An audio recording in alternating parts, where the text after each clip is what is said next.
They reduce emotional pain quickly, but if you overuse them, you lose sensation and stop tending the wound. Let's name the common ones. Denial. This isn't a problem. Repression. Pushing feelings out of awareness. Rationalization. Dressing up avoidance as wisdom. Idealization. Putting yourself, a teacher, or a belief system on a pedestal so you don't have to see mess.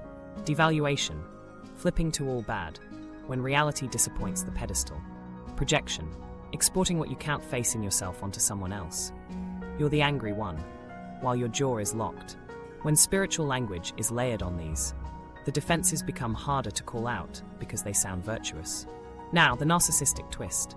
Narcissistic defenses preserve an idealized self and deny limitation. That's why spiritual superiority feels so intoxicating. It supplies specialness. You become the awake one, the rule-exempt one, the feedback-proof one. The supply loop looks like this. Adopt lofty language, present calm, receive admiration. Use admiration as evidence you're right, and then use being right to ignore impact. Shame and fragility sit underneath. So the system keeps pumping self-importance to keep shame out of awareness. The moment someone offers honest feedback, watch for splitting. Either they become low vibe, or you become the persecuted saint. Here's the avoidant angle. If intimacy feels risky, because closeness once meant engulfment, criticism, or inconsistency, distance reads as safety. Spiritual frames offer beautiful, socially rewarded distance. Non-attachment, transcendence, equanimity. None of those are bad in themselves. The problem is function. If those frames consistently move you away from emotional contact and concrete repair, you're spiritualizing avoidance. You trade proximity for purity. You get to feel principled while you stay far. Why does this work so well? Because we socially reward the look of serenity. Calm tone, slow breath, a few quotes. People assume regulation equals maturity. But regulation without responsibility is just polished avoidance. The performance gets applause, which becomes narcissistic supply.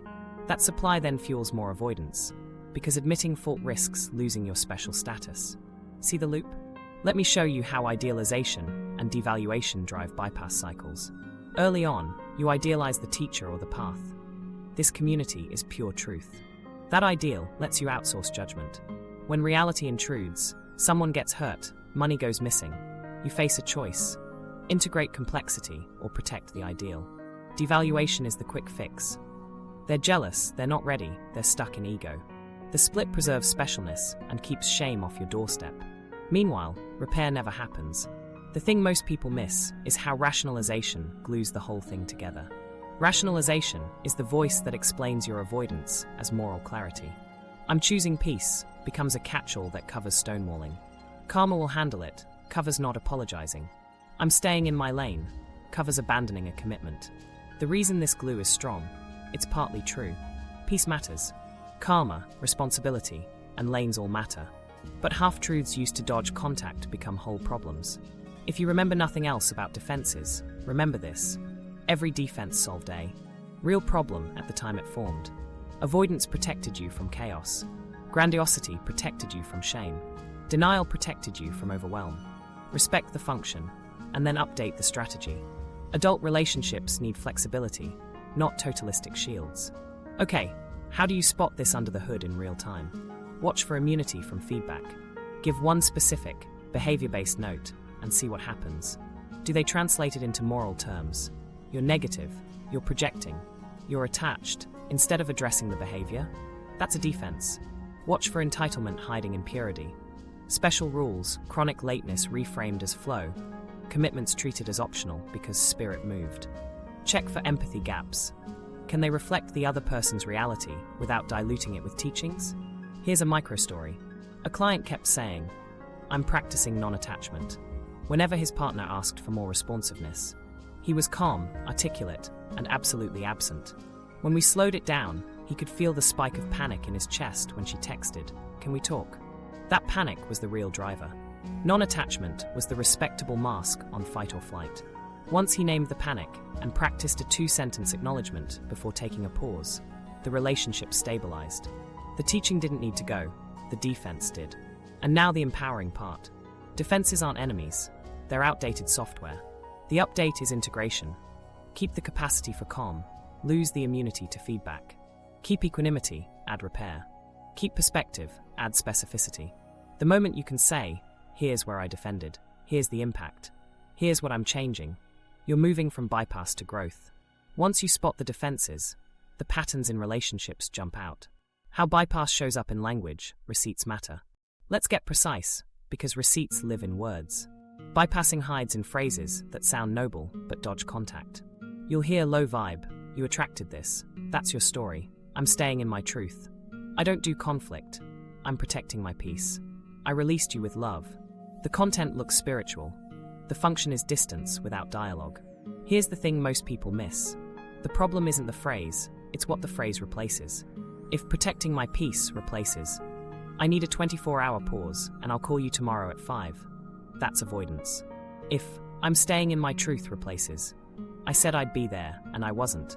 I can see how that hurt, that's avoidance. Accountability uses concrete nouns and verbs. What happened? Who was affected? What changes next? The non-dual dodge is a favorite. There's no self, so there's no problem. Used in practice, it means, I don't have to repair because separation is an illusion. That's like saying gravity is an illusion while you're dropping someone's plate. In adult life, relative truth still runs the kitchen. Plates break, people bruise, and repairs matter. Absolute talk that erases relational impact is spiritualized denial. Another common performance is forgiveness as speedrun. I forgive you, I'm at peace. Lands like a gavel to end discussion, not a bridge to repair. Real forgiveness follows acknowledgement, amends, and changed behavior. When I forgive you shows up before I understand what I did, it's a bypass. It soothes the forgiver's discomfort while leaving the harmed person carrying the weight. Compassion theater is trickier because it looks kind. I only want the best for you gets used to silence anger, redirect pain, or leap over the messy middle. If your kindness makes it harder for someone to name harm, it isn't kindness, it's control with a smile. The shortcut here is simple. Measure compassion by whether it increases clarity and choice for the other person. So how do you de-bypass your language? Replace vague absolutes with behavior and impact. Instead of this is low vibe, try when we talk over each other, I get flooded and shut down. Instead of that's your story, say, I disagree about what happened. Here's my part, and here's one question. Swap, I'm choosing peace, for I'm too escalated to talk well. I'm setting a timer for 20 minutes and I'll re-engage. Let's do a mini practice right now. Pick one phrase you've used. Write it down. Now translate it into 3 parts. Event, impact, request. For example, I released you with love becomes, I ended things by text. That was abrupt and hurtful. If you're open, I want to return your things Friday at 6 and answer one question you have. Another, you attracted this becomes, I didn't follow through on the budget. That strained you. I'm moving our check-ins to Monday with a shared sheet. Common mistakes to watch, moralizing. I'm more conscious instead of I missed the deadline. Future tripping. It'll all work out instead of here's what I'm doing this week. Disowning anger. I'm not upset while your tone goes icy. Anger held responsibly is clarity fuel. Words are the smoke, nervous. System is the fire. Notice bodily tells when you reach for spiritual stock phrases. Throat tightness before I'm fine. A floaty head while you say, I'm above this. Pause, breathe down into your belly, and try one sentence about impact. If you can't name impact, you're not ready to declare peace. 2 quick rewrites you can steal. I don't do drama. I won't stay in yelling. If voices rise, I'll pause and schedule a comma time. I'm in my truth. I'm saying no to this request. I know that's disappointing. Here's what I can offer instead. If you remember nothing else, remember this checkpoint. Accountable language contains a timestamp, a behavior, and a next step. Bypass language contains a vibration, a virtue, and an exit. When your words create contact, you're integrating. When they create immunity, you're avoiding. Words are measurable. Start there. Relationships, the bypass-driven cycle. Let's zoom into relationships, because this is where bypass turns from a concept into a repeating heartbreak. The cycle usually starts glossy and ends ghostly, and the whole thing is powered by purity logic that makes normal human needs look like flaws. First, idealization with spiritual glitter. In the opening weeks, everything is destiny-coded. We're twin flames. I've never felt energy like this, our souls knew. The rush feels deep, but it often skips the boring scaffolding of trust. Consistent bids, small repairs, aligned routines. High language does the lifting. so the relationship feels advanced while the fundamentals are untested. You're bonding over meanings, not behaviors. Then comes devaluation via purity. Needs get renamed as attachments, and boundaries get framed as ego. Ask for a callback window? Let's not cling. Want exclusivity? Labels are lower consciousness. The effect is sneaky. You start doubting your nervous system and outsourcing your reality to their philosophy. This is where the empathy gap widens. Your signals for safety, responsiveness, clarity, follow through, get dismissed as unspiritual. Next, conflict detours. Instead of addressing the moment, missed plan, sharp comment, broken agreement, the conversation veers into ritual or teaching. Let's breathe on it. Let's sage the room. Let's meditate until the charge is gone. Rituals can be resourcing, but here they get used to avoid the active ingredient. Naming harm, naming need, and agreeing on change. You leave the circle comma, but with no plan. After enough detours, ghosting gets framed as enlightenment. I released you with love. I'm honoring my path. Our contract completed. The exit is wrapped in benevolence to avoid the guilt of leaving. Meanwhile, you're left holding questions, confusion, and a weird sense that your grief is unsophisticated. That's the narcissistic supply kicker. They get to feel spiritually consistent while you process alone. Why does this ruin trust? Because safety isn't a vibe. Safety is response. When you raise a need, you need contact, not concepts. Trust is built when someone can feel your impact, take ownership, and say what happens next with a date attached. When they don't, your body learns that connection equals gaslight by grace. You stop bringing things up, which looks like harmony and feels like walking on eggshells in a temple. Now here's the game changer nobody talks about. Repair is a skill, not a feeling. Most couples don't fail for lack of love. They fail for lack of a template. Use this repair sequence and watch the cycle break. 1. Name the harm in plain behavior. I agreed to be there at 6 and arrived at 8. 2. State the impact without defending. You waited, worried, and felt unimportant. 3. Offer the plan.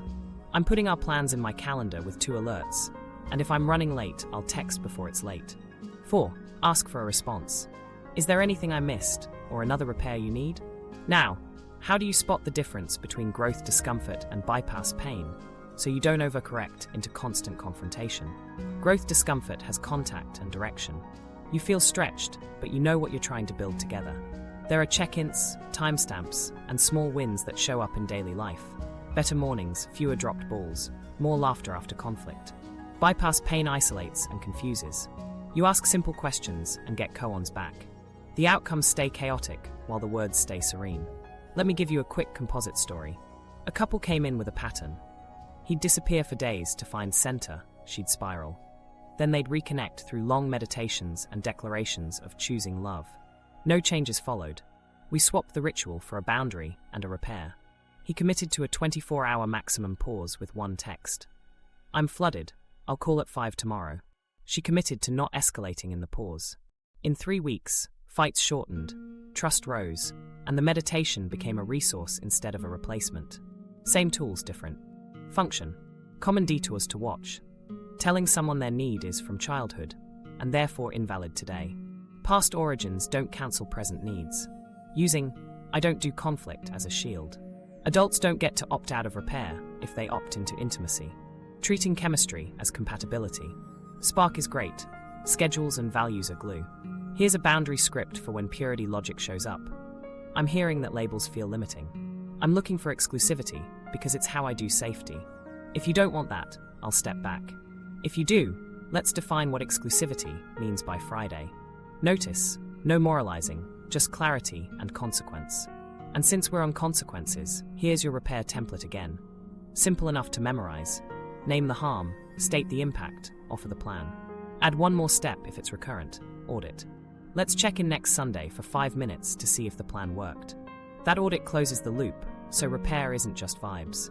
If you remember nothing else here, remember this. Love speaks in responsiveness. Purity without response is performance.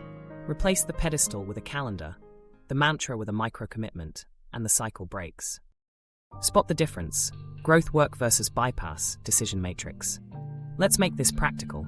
Growth work and bypass can look similar from 10 feet away. Calm voices, spiritual words, a pause before responding. The difference shows up in contact, feedback, and outcomes. Growth discomfort has purpose, feedback, and connection. Bypass pain isolates you, confuses you, and leaves no measurable change. Start with accountability. In growth, there's clear ownership tied to behavior. I missed the deadline. Here's the fix. In bypass, ownership dissolves into abstractions. The universe had other plans. If you can't identify one specific action you did and one action you'll take, you're drifting. Next, time horizon. Growth uses short feedback loops, experiments, check-ins, and dates on the calendar. Bypass uses timeless language, in divine timing, when it aligns, with no checkpoints. If there isn't a when, there usually isn't a then. Progress leaves timestamps. Body signals are another compass. Growth discomfort feels engaged, nervous but present, breath moving, sensation tolerable. Bypass pain feels floaty or numb, like you're watching your life from the ceiling.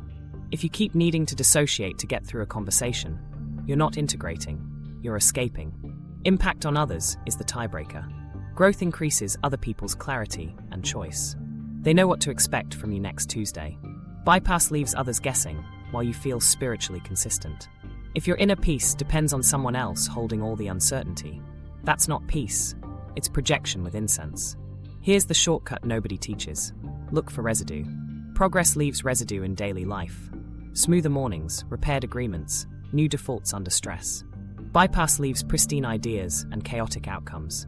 If the talk is harmonious but the week is messy, trust the week. Red flags to watch. Chronic harmony talk with repeated crises. Endless, holding space, without decisions. Boundaries that only ever flow one way, yours. Repair framed as low consciousness. A pause that never ends. Now a quick test I love. Strip the spiritual language. If you couldn't use any spiritual words, how would you explain what you're doing? Try it. I'm protecting my energy becomes, I'm not taking your calls. Does that still feel aligned? Or, I'm following flow becomes, I didn't prioritize you. If the plain version reveals a pattern you'd call flaky in anyone else, that's data. Let me show you exactly how to run a mini matrix in real time. Ask 4 questions. What did I do? 1 sentence, observable. No motives. What did it cost them? Name a feeling or consequence you can verify. What will I do next, and by when? Put a date. What's our audit? 1 micro check-in later. If you can't answer these without drifting into vibes, you're near bypass. If you can, you're in growth territory. Common traps here. Confusing self-regulation with avoidance. Taking a pause is growth when it's time-bound and communicated. It's bypass when it's indefinite and unannounced. Mistaking insight for change. A beautiful realization without a behavior attached is inspiration, not integration. Weaponizing acceptance. Acceptance means acknowledging reality, so you can act inside it, not resigning to avoid action. Let me give you 2 micro-stories. A manager used trust the process to soothe her team after missed deliverables. Morale tanked. We swapped in a growth loop. We slipped the deadline by 4 days. I'm adding a mid-sprint review on Wednesdays at 3. We'll measure cycle time for 30 days and adjust. Output climbed, anxiety dropped. Residue. A couple kept saying they were honoring each other's nervous systems by avoiding hard talks. They were roommates with candles. We set a container. 20-minute weekly repair with a timer, 2 feelings max, 1 request each, and a 48-hour follow-up. They argued more briefly, laughed sooner, and started touching again. Residue. Before we continue, you need 1 more calibration tool. Other people data. Ask a trusted friend to mirror what changed in your behavior over 2 weeks. Not how you sounded, what they saw. If nobody can name a change, the change probably didn't happen. Last filter, cost accounting. Growth increases total system health, your well-being and theirs. Bypass preserves your comfort while externalizing costs. If your peace keeps creating extra labor for others, that's not spiritual, it's selfish. If you remember nothing else from this section, remember this line. Growth work is traceable. You can point to it on a calendar, in a message, in a meeting, in a morning routine. Bypass is beautiful but untraceable. When in doubt, ask the weak what's true. The 3 disguises: purity, positivity, and transcendence. This next part separates beginners from pros, because these 3 disguises look virtuous from the outside and feel righteous on the inside. Purity, positivity, and transcendence each promise relief from mess. The cost is contact. I'll show you how each one operates, a quick micro-story so you can feel it, and the counter moves: curiosity, consent, and containment. Purity first. Purity is rule-bound goodness used to avoid complexity. It sounds like clean eating, clean energy, clean relationships, all the way down to clean emotions. The symptom isn't cleanliness, it's rigidity and judgment. There's always a right way to feel, to love, to show up, and people who don't match get labeled contaminated. Why it sticks: certainty is dopamine. A clear rule is easier than a nuanced repair. And purity grants status. You're more evolved because you're stricter. Microstory. A client joined a conscious community with strict codes about conflict. You had to process solo before speaking, always in neutral tone, never naming specifics in group. It looked orderly. In practice, harm went unnamed. The person most fluent in rules won every conversation. The quiet ones withdrew. When we swapped purity for consent, things changed. They created a consent-based sharing norm. Do you want impact or comfort? Speakers asked, listeners chose. Real data surfaced, and 2 concrete repairs happened within a week. Countermove for purity is curiosity. Replace "is this pure?" with "what's true and useful here?" Trade rules for questions. What actually happened? What helps now? Who gets to decide? Curiosity loosens judgment without abandoning standards. Add consent. Ask before offering teaching. Do you want perspective or just presence? Consent prevents purity policing disguised as guidance. Now positivity. Positivity is compulsive optimism used to suppress anger and grief. It sounds like good vibes only. Trust the timing. Gratitude fixes everything. Again, optimism isn't the problem, compulsion is. The symptom: a brittle brightness that cracks when reality talks back. The payoff is social. You're easy to be around and never bring the room down. The hidden cost: your nervous system never completes cycles. Unfelt anger becomes sarcasm, health symptoms, or quiet resentment. Unfelt grief becomes disconnection. Microstory. A leader kept telling her team, "We've got this, stay high vibe," after every missed deadline.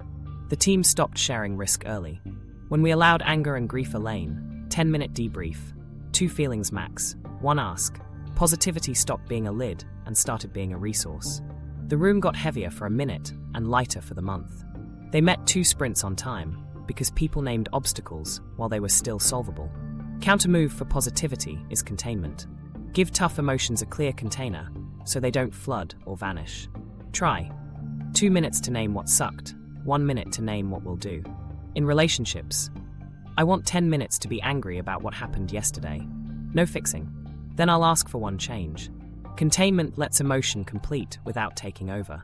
You don't have to choose between endless venting and fake cheer. Finally, transcendence. Transcendence is floating above humanity to avoid attachment and repair. It sounds like non-attachment, witnessing, absolute truth. These are beautiful capacities. The problem is when they cut the cord to relative truth, where promises, boundaries, and dishes live. The symptom: you can talk emptiness for an hour but can't say, "I'm sorry," in a sentence. Why it sticks: transcendence gives you altitude and relief from the body's alarms. It also gives identity coherence. You're the seer, the witness, the non-dual one. Socially, that's magnetic. Microstory. A meditator kept saying, suffering arises from identification. When his sister asked him to show up on time for childcare, he wasn't wrong about suffering. He was wrong about responsibility. We brought him back to the kitchen. He texted, "I've been late 3 times. That stressed you and the kids. I'll arrive 10 minutes early for the next month. And if I can't, I'll pay for a sitter." He didn't lose transcendence, he gained integrity. The funny part?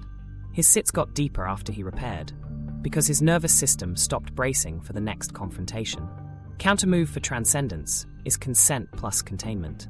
Ask, do you want the wide angle or the zoom? If someone chooses zoom, stay in relative truth until repair is done. Contain your altitude. I'll share a perspective after we agree on the plan. And practice a rule of thumb. No absolute talk until you've named 1 concrete behavior and 1 date. Why these disguises fool smart people? They deliver coherence fast.